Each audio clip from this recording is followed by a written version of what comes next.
मी काय म्हणते, बहिणाबाईंबद्दल आपण काय बोलणार?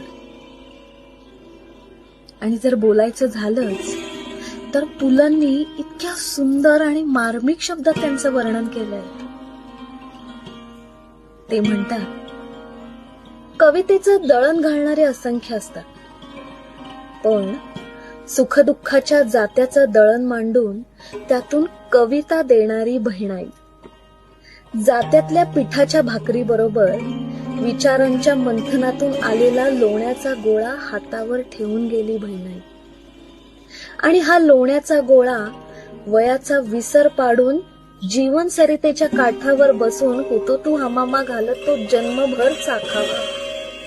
आहा, बहिणाईंचं हे देणं आम्ही जन्मभर लेणं म्हणून मिरवतोय. किती सुरेख म्हटलंय ना.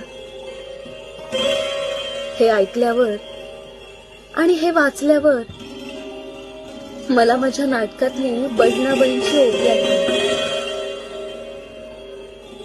केला पिकाचा रे साठा, जपी सन सरव्या आधी, शेता शिवाराच धन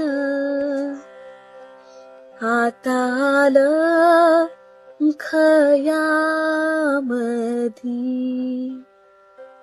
खय झालं रे तैयार, समधी भुई सारवली, मधी उभारलं मेढ, पात बैलाची चालली. रगडणी रगडणी देवा तुझी रे चढणी, दैवा तुझी झगडणी, माझी डोये उघडणी, माझी डोये